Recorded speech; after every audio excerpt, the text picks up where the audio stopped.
mbokk yi asalaamaaleykum ñi ngi rafetlu ànd bi ak télévision Futur Média benn waxtu jot na bismillah ci xibaar yi di ci gën a fés aw tiis la nag ci naari dëkk yu nekk fële ca Kaffrine di Touba ak Taïba ak Kër Demba ñaari gone nag ñoom ñoo lab rek ginnaaw ban demoon ñaani ndewnal ci diggante ñaari dëkk yi nag taw yu métti taxoon na kon ndox mu bari daal di fay am ba ni traversé kon ci lan ñàkk seen bëkkan daañu ci ànd ak suñ correspondant foofa ca Kaffrine di Omar Ndiaye ci njëlbeenu xibaar yi.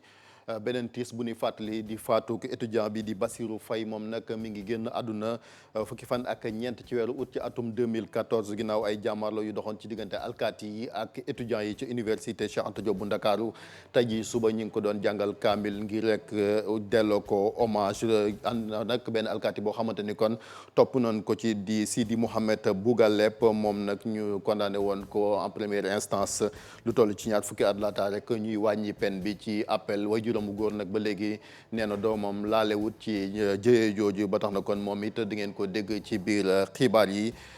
it mu neex lool ci ñi nga xamante ni kon dañoo am jafe-jafe ci wàllu wér-gu-yaram ndax bato bi naan Merchi Sip yegg si na sànq comme ni ngeen ko gisee noonu ca port autonome bu Ndakaaru tey ji ci ngoon am na cérémonie officielle boo xamante ni première dame Marième Faye ak ministre de la santé Abdoulaye Diouf Sarr kon ñoom ñoo koy teewee lu toll rek ci ay junni malade ñu nar leen cee faj ba tax na rek ñu daal ci am gan di docteur Amadou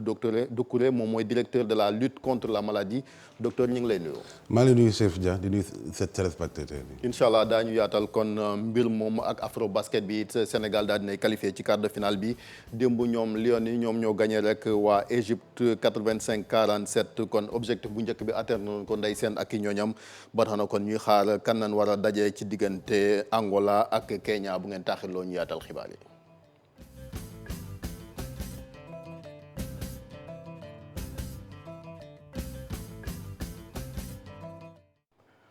diggante dëkk bi di Taïba ak Kër Demba nekk ca Kaffrine kon aw tiis lan nekkee dem ba léegi barki démb ci julli gi la ay ndaw demoon ñaani ndewenal bi ni traversé nag fekk taw bu bari daal di fay tuuru donc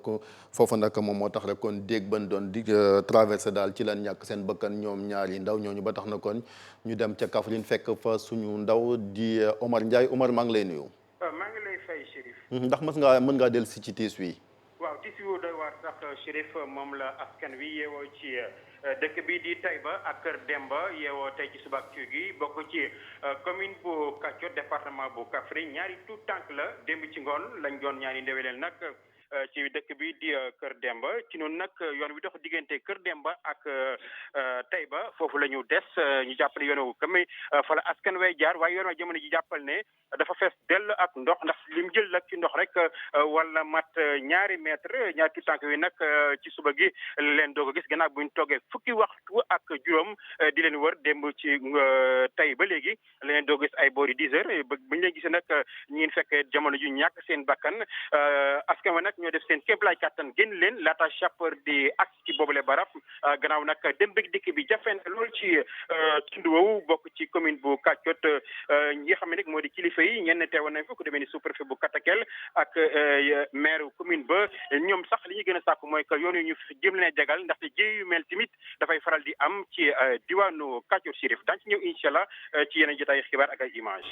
ñu koy sant kon di ko gërëm incha allah ci xibaaru ngoon yi nga del siwaat kon ak ay réaction ak image ñu wax ba léegi ci tout tànk yi am na ci ñoo xamante ni dañoo am jafe-jafe ak wàllu yoon ba tax na rek li naan éducation surveillée yi nga xamante ne ñu ngi ko dénk cour d'appel bu Ziguinchor am na ci xale yoo xamante ni ñu ngi duggee ci ñetti diwaan ya nekk ca Casamance di Ziguinchor Kolda ak Sédhiou seen taxawaay am na solo lool rawatina ci wàllu résultat ba tax na kon administration judiciaire bi doon leen neexal ci loolu ñu daal ci déglu ki nga xamante ni rek moom mooy chef régional bu éducation surveillée di Abdoulaye Djité ci micro suñu correspondant ca Ziguinchor Boubacar Diassi Lamine Mandiang. xale yi ñuy feete tey ay xale la yoo xam ni jàngoon nañ école comme tout le monde mais compte tenu di problème yi amoon seen biir kër ak relation ñu am ak seen waajur yi même ak société bi taxoon na ba nga xam ni seetlu woon nañ ci ñoom bëgguñu woon jàngi wala bëgguñu woon sax jàng métier wala amoon nañ ay jikko yoo xam ni du yoon jikko yu normal en tout cas nuñ koy jouer par rapport à nos valeurs. xale yi amuñu woon yaakaar dañu yaakaaroon nit ñi comme le Sénégalais mooy ne leen wax sax ñi ay délinquants lañu xale yoo xam ne dañ leen mës a wax doo leen baax même bi leen jur da ngaa bon doo tekki yaay sama seen yaay mooy seen yaay sama gàcce ci kër gi yaa tax kenn nawloowu ma kenn du ma extra tey jii bu xale bi wanee ni li nga doon xalaat man dama nekkoon xale mais tey jii gindi nañ ma ba nga xam ni maa ngi ubbi samay bët di xool ba nga xam ni fii ñëpp fu baax di bëgg a dem fa laa bëgg a jëm loolu vraiment amul lu ko gën a rëy ci dundu doomu aadama. mat nañu juróom ñetti fukk xale ak juróom ñett ñu ngi jógee Ziguinchor ñii jógee Bignona ñii jógee Sédhiou ñii jógee Kolda parce que loolu mooy ressortu étendu ressortu inspection cour d'appel de wax na leen ko sànq ci xibaar yi di anniversaire fàttali génn àdduna étudiant bi di Bassirou Faye ñàkkoon bakkanam fukki fan ak ñeent ci weeru août bi fële ca université Cheikh Anta Diop bu Ndakaaru campus social ba ginnaaw ay jàmmarloo yu doxoon ci diggante étudiants yi ak force de l'ordre di alkaati yi ñu jàppoon ci kenn ci ñoom di Sidi Mouhamed Bougaleb condamné woon ko ay at yu bari ci wàllu kaso laata ñu koy wàññi ba tax na kon ñu ko doon jàngal kaamil Kumba Amar Lo fekkee woon nga lu ni mel yaa ngi ci bu mu jokkoo bi ñu ngi lay nuyu ndax mën ngaa delsi ci xew-xew wi tey.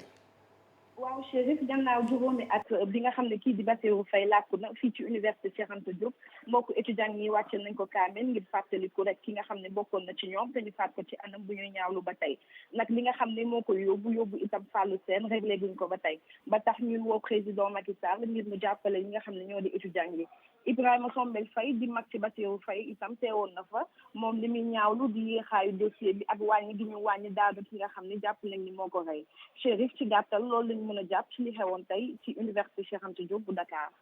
ñu koy sant di ko gërëm ci xibaar yi it laata muy jeex dinañ ci ànd ak wayjuru góor bu Sidi Mouhamed Bougaleb di policier bi nga xamante ni kon mi ngi ci kaso bi boobu ba léegi ñu njort ni kon moom moo faat bakkanu Bassirou Faye moom nee na tuuma yooyu dara amu ci ndax bis booba ba jàmmarloo yi am moom Mouhamed Bougaleb nekkul woon sax ci théâtre d'opération bi te tamit famille bi daal ni ni dundee kaso bi nga xamante ni seen doom ma nga ca métti na lool daañu ci dellusiwaat kon ak Aminata Mbaare Sow laata xibaar yi di jeexa xibaar bi ci tënk ministre bi nga xamante ni moom la dénk wàllu xëy mi ci gouvernement bu Sénégal di Samba Sy génn benn communiqué sànq di fàttali rek wala dànkaafu liggéeykat yi nga xamante ñoo nekk ci fonction publique nemeeku na ni ca am na ñoo xamante ni daanaka ci bër la nekk ban jógee ci tabaski ba léegi tam monte day buñ sukkandikoo ci loi numéro 74/52 bu 4 novembre 1974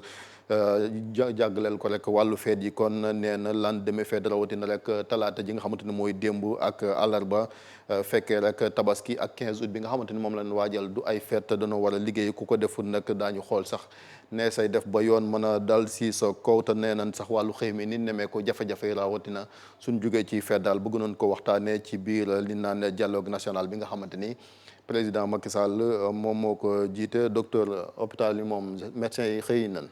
waaw la majeure partie xëy nañu c'est une situation boo xam dañ ko war a déplorer quand même.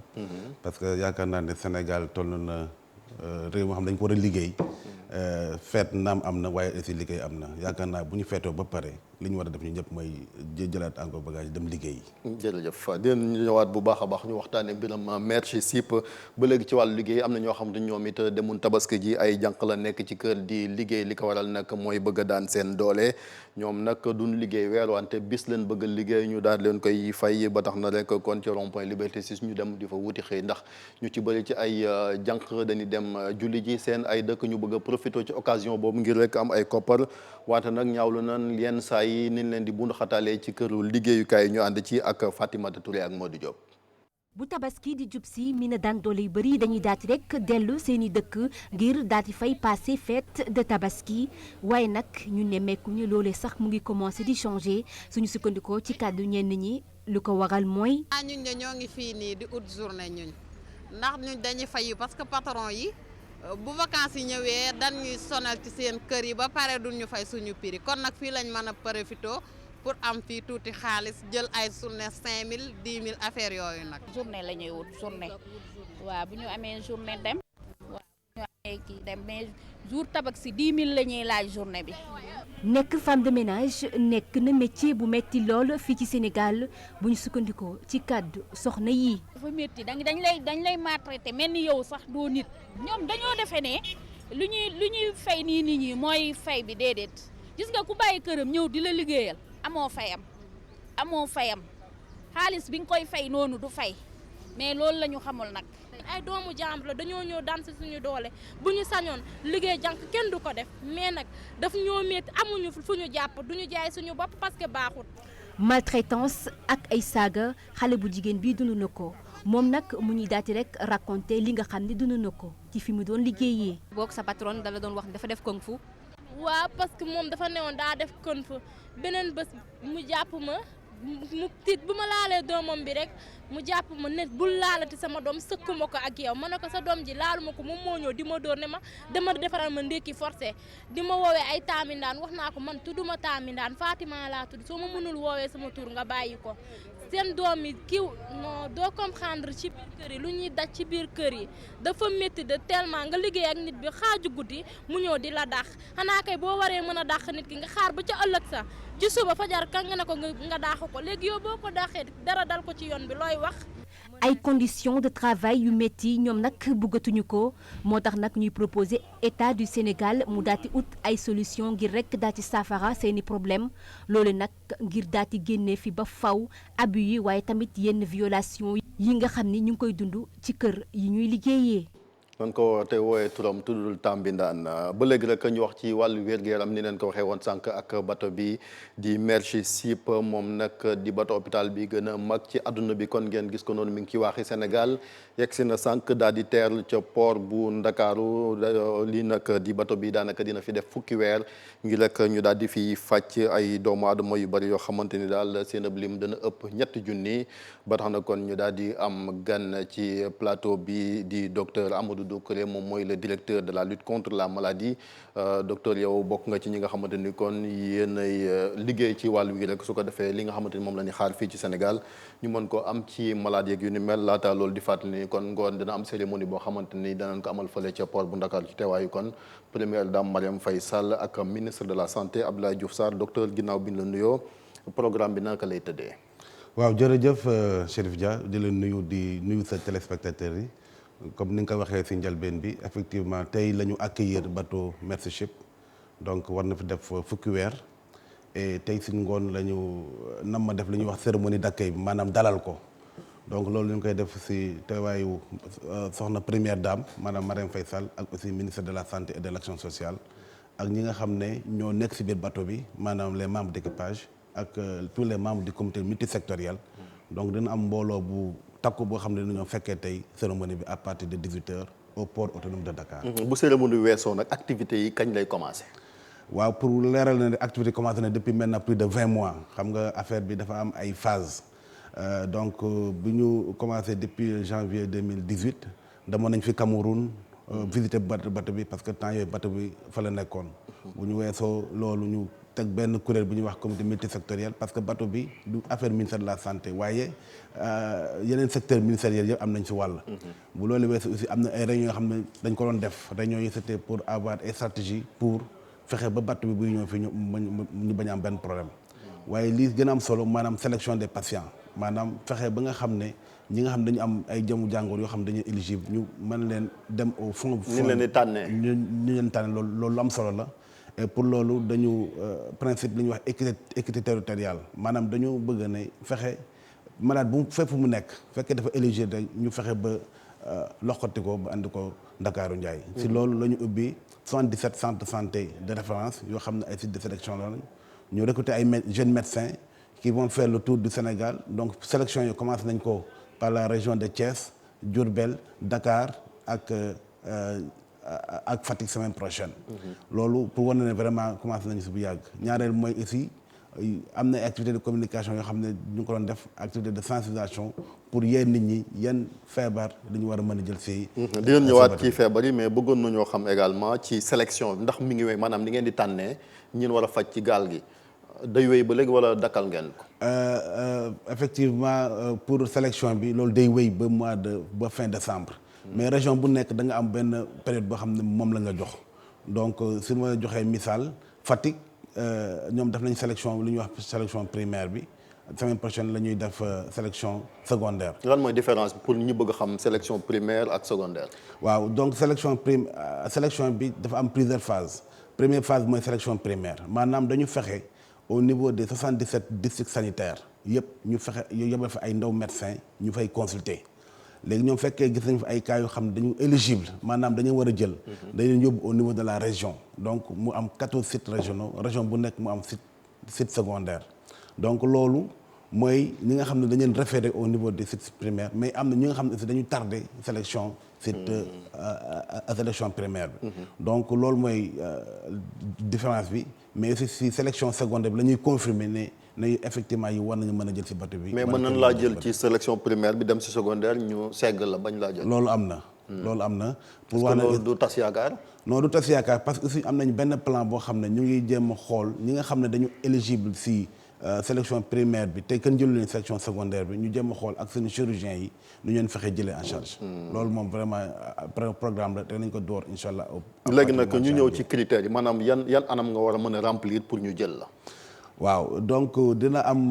naanaam 40 pathologies yoo xam ne si la ñuy jël en charge di spécialité comment dirais-je dina am 5 spécialités chirurgicales. maanaam chirurgie plastique chirurgie orthopédie pédiatrique maanaam xale yi nga xam dañu am ay dafa ay laago ay malformation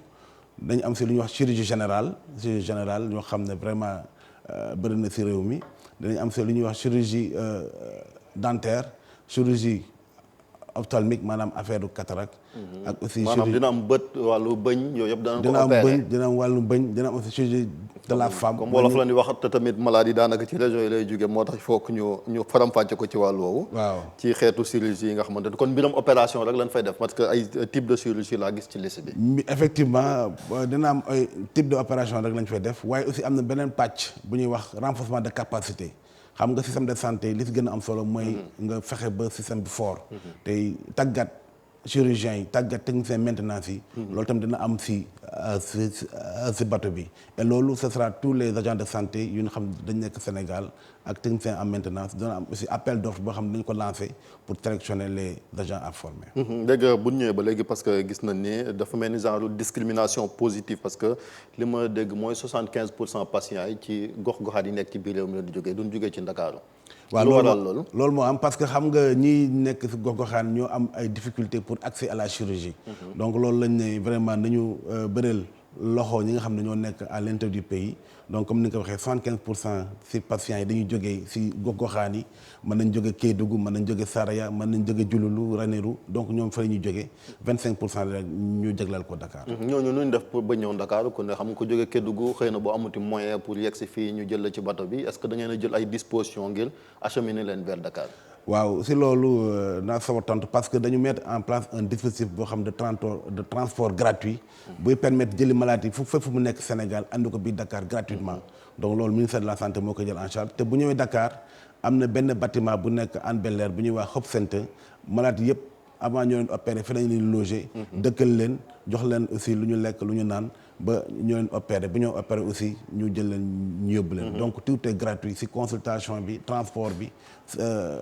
aussi à l'hébergement au niveau de Dakar tout sera gratuit. loolu laaj na ay jumtukaay de ci wàllu moyen ak ci wàllu koppar naka la leen coûté loolu. waaw loolu xam nga système de partenariat entre ONG Mercyship ak ONG ak état du Sénégal et loolu gouvernement du Sénégal jënd si par exemple boo gisee tey médecins yi ñu ñoo indi fay ñu dem au niveau. ñaata médecins la ñu leen fay. en principe danañ mobiliser 200 médecins pour la sélection parce que boo jëlee district sanitaire bu nekk dañ fa yóbbu 3 médecins. ay sénégalais lañ doon ay sénégalais lañ. ay sénégalais yoo xam ne lu ñuy jël ñi nga xam ne pare nañ formation ñu jël leen tàggat leen ils vont faire le tour du Sénégal activité de sensibilisation bi gouvernement moo ko jël en charge. waaye si bateau carburant bi loolu tam gouvernement bi moo si jël en charge waaye man li si am solo rek mooy le fait que ñu jël en charge des patients sénégalais. ñi nga xam ne ils avaient vraiment du mal à accès à la chirurgie. parce que fukki weer moom laaj na carburant bu takku. parce que surtout bateau bu rëyee nii. waaw loolu moom am na waaye li si am solo mooy li ma la wax rek. mooy ñu opéré suñu compatriotes sénégalais ñu rendre leen vraiment ñu jox leen benn espoir au moins ñu. dundaat ñi nekk à bord ñoom it war nañoo takku kon mooy médecin nga xamante ni mooy nasaraan yi ànd ak gaal gi. waaw bateau bi dina am ba 400 personnes à bord te ñëpp ay volontaires lañu xam nga loolu tamit vraiment lu xaw a yéeme dañuy def te yàlla tax dañuy def te yàlla tax te c'est il vient de plus de 40 pays. vraiment à travers le monde te ay chirurgiens la ay vraiment ay médecins yu xarañ lañu loolu tamit vraiment am na solo si ak suivi bi nag xam nga opéra baax na mais après def suivi bi est-ce que yooyu yëpp am na ay matukaay yu ngeen ci jël. yooyu yëpp jël nañ si ay matukaay parce que Mercy Ships day travailler en étroite collaboration avec le système de santé Sénégal et là au niveau de chaque région par exemple am nañu li ñuy wax un point focal chirurgien bi nga xam ne moo ñu jàppale si sélection bi waaye aussi ñun dañ jël toutes les dispositions ba nga xam ne malade yi gën a compliqué la ñu commencé au mois de septembre pour que vraiment avant bateau bi di dem malade vraiment am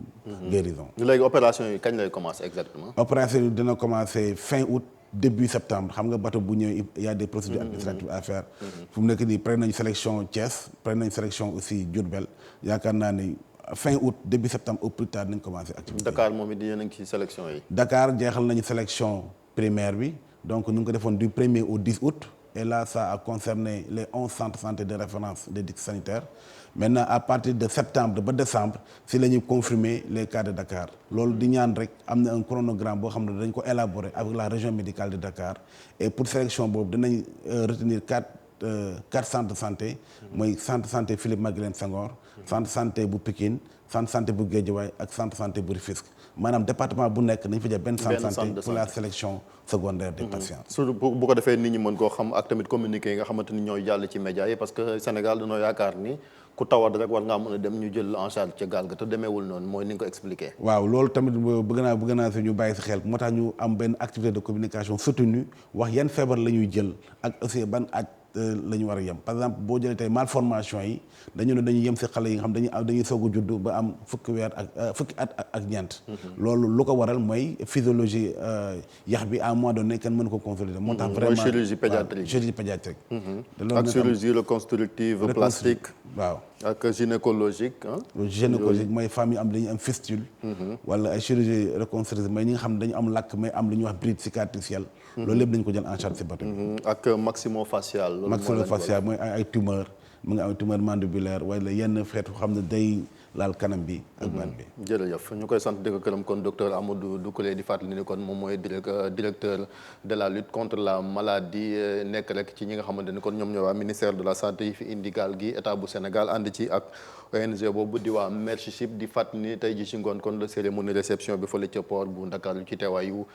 soxna Marième Faye première dame ak ministre de la santé Abdoulaye Diouf Sarr docteur ñu ngi lay sant di la gërëm ci ànd beeg télévision Futurs Médias. jërëjëf Chérif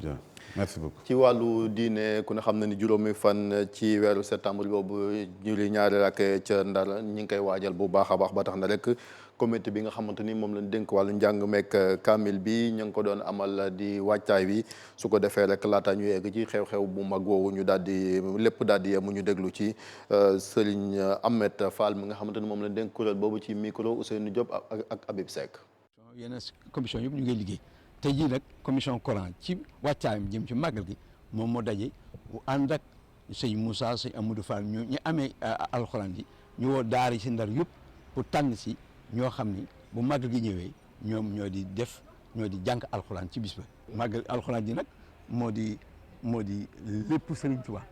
xam nga bisu màggal liggéeyu Sëriñ Tuubaa boo koy def alxuraan am ci place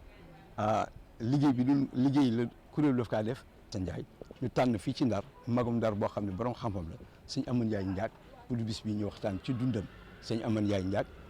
ku nekkoon ak Sëriñ Tuubaa la jey ko lool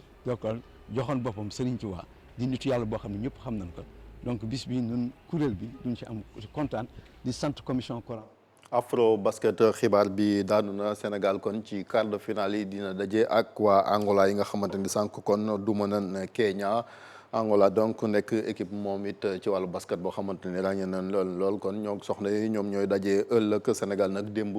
moom moo daan waa Égypte 85-47 kon objectif bu njëkk bi atteindre nañ ko bi ci des rek mooy di gagner match par match ba ñuy egg ci final bi ci noonu nag joueurs yi ñoom daal di rafetlu seen taxawaay te tamit am beneen yéene rek su ko defee kon coupe bi mën a des ci Sénégal ñu déglu seen réaction ci micro suñu ndaw Mamadou Ndiaye Mass Ndiaye ak Cheikh Tidiane Diaw. sant yàlla ba mu bëri parce que suñu objectif moom mooy coupe bi voilà moo tax tey ku nekk si match bi dina jouer ak yow waaw donc maa ngi sant yàlla bu baax di sant joueurs yi quoi. match dëggantaan Ndiaye mi ngi doog a commencé donc lépp lu ñu doon def à 100 war nañ ko yokk à 200% parce que niveau bi dafay yéeg donc xam nañ li ñuy xaar ça sera pas facile mais bon suñu dëkk lañ ko organiser gars yi ñu ngi suñu ginnaaw donc dinañ def tout notre possible gagner et sunu match yëpp première quart-temps comme je l'ai toujours dit première quart-temps tout le temps day metti mais je crois que banc bi mooy def différence bi tout le temps et je crois que coach bi mi ngi def liggéeyam bu baax pour ñu mën a génn troisième quart-temps ak deuxième quart-temps mën a gagner match bi. ponk bu mujj ci xibaar yi li gën a fës ci yenn kaay yi la ñu ànd ceeg Mamadou Mohamed Ndiaye. Khalifa Ababacar jërë ngeen jëf Khalifa Ababacar Sall mi ñu doon séntu ci ñi président de la république war a may grâce ci tabaski gi te kenn gisu ko ca journal yi ñoo ngi ñuy wax li tax ba meerum Dakar ba woon di Khalifa Sall tabaski gi fekk ko càlleen ca biiri mbokkam Walfadjri di ñu xamal ne président Macky Sall moo laxas jaan ci grâce gi da cee dugal ay santas ndax dégg nañu ci rajo RFM ñu ne ngir Khalifa Sall mën a am grâce il faut que dafay def demande bi maanaam moom ci boppam mu bind président ñaan ko grâce l'observateur nañu loolee nag mooy wax ci ndax li coow li bari mbooleem ñi taxawoon di wax waxu libéré Khalifa Sall ak di wax waxi grâce amu ci kenn ku bind du waa front libération Khalifa Sall du Alioune Tine du Mamadou Léopold Ndoye amul benn demande de grâce ngir Khalifa Sall buy tegee ca taabali président de la république Moussa Taye di conseiller politique bu Khalifa Sall ne waa l'observateur Macky Sall moo fi taxawoon ne balay mën a wax waxi grâce ci Khalifa Sall da koy bàyyi ba mu nuppi ci recours yi mu nekk Moussa Taye ne recours yëpp jeex na ana lu tax tey ji Macky Sall ne balay mën a gracier Khalifa def demande de grâce bi lu jëm ci grâce présidentielle ngir Khalifa Ababacar Sall yéenekaay bi mi ngi ñuy wax ne am na ku jege lool Khalifa Sall ku leen xamal ne grâce présidentielle bi bu ñëwee Khalifa Sall du ko bañ enquête dina kay nañu grâce présidentielle gi kay xanaa génne na ti rek waaye gi moom taq na suuf bu nuppi bu doon cere la ñu ne xajam na ndax nee nañu ngir Khalifa Sall mën a am grâce présidentielle dafa war a bind demande bi wala ku ko jege bindal ko kenn ci ay jege ñaale moom Khalifa Sall mu di Moussa Taye ni ñu ci xët mu jëkko enquête dina kay bu Khalifa Sall defee ab demande ngir di sàkku ak njéggal ci njiitu réew mi loolee li muy nuru mooy li ñu koy tuumal moo ko def Abdoulaye Wade ak remaniement gi mu doon def ci biir partem bi jàllul Soleil national moo ko wax journal bi nañu moom góor gi Abdoulaye Wade njiital parti démocratique Sénégal keroog la jël dogalub sos yeneen i kuréel ci biir PDS mu di taxawal ci biir parti bi ab secrétariat national ab collège des secrétaires généraux adjoints pôle des porte-parole ak collège des conseillers du secrétaire général waaye yooyu yëpp na mu ko bëggee woon ameewu ko ni Le Quotidien nañu Abdoulaye Wade dafa mel ni mbir yi da koo tàmbalee ëppi loxo nekku ci mel ne maître Aladji Amadou Sall Babacar Gaye ak Cheikh Tidiane Seck lii leen Abdoulaye Wade cërale woon ci biir parti bi dañu ko delloo Alinar Ndiaye bokk ci comité directeur bu parti démocratique Sénégal ne ñu ci biir l'observateur lu tëë xam dafa yàggul ne am nay kàngam yu kawe lool ci biir PDS ñu ko kenn foogewul ñu taxaw di kompolo ak i na si pexe ngir jàmmaloo ak Abdoulaye Wade moom Abdoulaye Wade ki ko woon ginnaaw bu yàggul di maître Madické Niang mi ngi ñuy wax ci l'observateur ne histoire jox na ko dëgg gaa ngay bëgg a feeñ ci coowal drogue bu bari ba ñu jàppoon ca poorum Ndakaaru ubbi l'observateur V Diop ak M Ndiaye ñaari transitaire lañu yoo xam ne yéenekaay bi nee nañu takk der yi teg nañu leen loxo ci enquête bi ñuy def jëm ci drogue bi ñu jàppoon ca poorum Ndakaaru journal bi dem ba dañu xamal ana kañ la ñu leen jàpp ak it ci yan anam la ñu leen jàppe na ku nekk jàpp sa journal record teye ñu seeti gaynde Sénégal yu jigéen ci wàllu basket bi jàpp nañu seen qualification ci quart de finale bi ci Afro Basket 2019 bi record yéenekaay nañu ñoom Lions yi ci basket bi démb la ñu qualifié ci quart de finale bi Égypte la ñu dóor 85 ci 47 tey jii la ñuy xam kan la ñuy dajeel ci quart de finale yi ci diggante Angola ak Kenya. Mamadou Mouhamed Ndiaye mbokk yéen it jërë ngeen jëf ci ànd beeg télévision Futurs Médias fii leen yam ak yéen ci xibaar yi dina dellusiwaat 19h30 ak soxna Fatou Kiné Deme 20h Chérif Diop sant leen gërëm leen des leen di wéy ak programme TFM.